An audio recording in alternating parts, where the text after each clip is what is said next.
நண்பர்களுக்கு வணக்கம். இந்த ஓன் வாய்ஸ் வீடியோ எதுக்குன்னா, இன்னைக்கு நடந்த துயரமான சம்பவம் தான். ஏர் இந்தியா ஃப்ளைட் அகமதாபாத்லருந்து லண்டன் போன அந்த ஃப்ளைட் வந்து கிராஷ் ஆயிட்டு, நெறைய பயணிகள் ஆல்மோஸ்ட் எல்லாருமே இறந்து போயிட்டாங்க. ஒருத்தர் தவிர. அதிர்ஷ்டவசமா ஒருத்தர் மட்டும் தப்பிச்சிருக்காரு.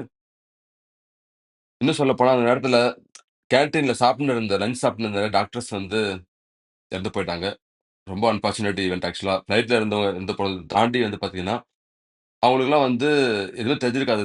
ஜெனரலா அவங்க ஷிஃப்ட் போறதுக்கு முன்னாடி வந்து லஞ்ச் பிரேக்ல சாப்ட்டு இருப்பாங்க. இந்த மாரி ஒரு விபத்து நடக்கும். அதில தாங்களும் மரித்து போவோன்ற விஷயம் அவருக்கு தெரிஞ்சிருக்க வாய்ப்பில்ல.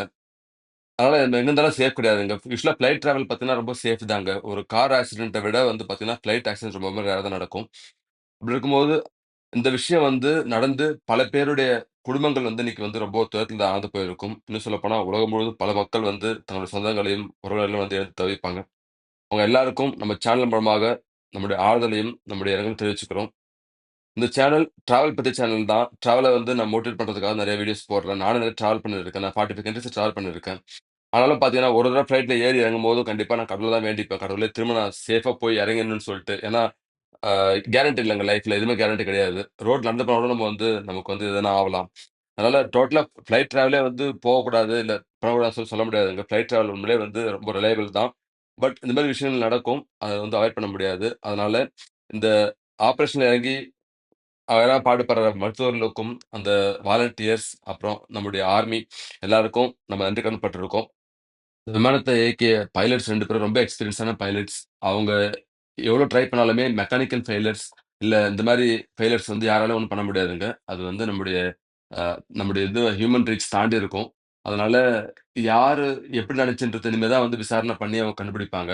ஆனா, இந்த விபத்துல காயமடைந்த நபர்கள் எல்லாருமே வந்து பார்த்தீங்கன்னா, சாவு கிட்ட போய் பார்த்துட்டு வந்திருப்பாங்க. அதுல குறிப்பா கிரவுண்ட்ல இருந்தவங்க ஆக்சுவலா அந்த ஹாஸ்டல்ல சாப்பிட்டு இருந்தவங்க, அந்த மருத்துவர்கள், இல்ல வந்து ஹாஸ்பிட்டல் ஸ்டாஃப்லாம் பார்த்தீங்கன்னா, ரொம்ப பாவங்க. அவங்களுக்கு அவங்க வந்து நினைச்சு பார்த்துருக்க மாட்டாங்க. இந்த மாரி விபத்து நடக்கும். நம்மளும் அத பாதிக்கப்படுவோம்னு சொல்லிட்டு. ஸோ அவங்க எல்லாரும் வந்து சீக்கிரம் குணமடையணும். குணமடைஞ்சு அவங்களோட நார்மல் லைஃப் திரும்பணும்னு சொல்லி நம்ம கடவுள வேண்டிக்கலாம். என்னுடைய மனைவியும், குழந்தையும் போன வாரம் தான் இந்தியாவிலருந்து வந்தாங்க.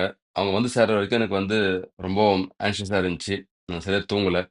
இந்த மாரி தான் எல்லா ஃபேமிலிக்கும் இருந்திருக்கும். இந்த மாரி நெறைய பேரு தன்னுடைய ஃபேமிலிய வந்து ஜாயின் பண்ணணும்னு சொல்லி வெயிட் பண்ணியிருக்கலாம். இல்ல தன்னுடைய ஃபேமிலிய வந்து அனுப்பிச்சு விட்டுருக்கலாம் லண்டனுக்கு. ஸோ எல்லாருடைய கனவும் இன்னைக்கு வந்து இந்த மாரி ஆயிடுச்சுங்க.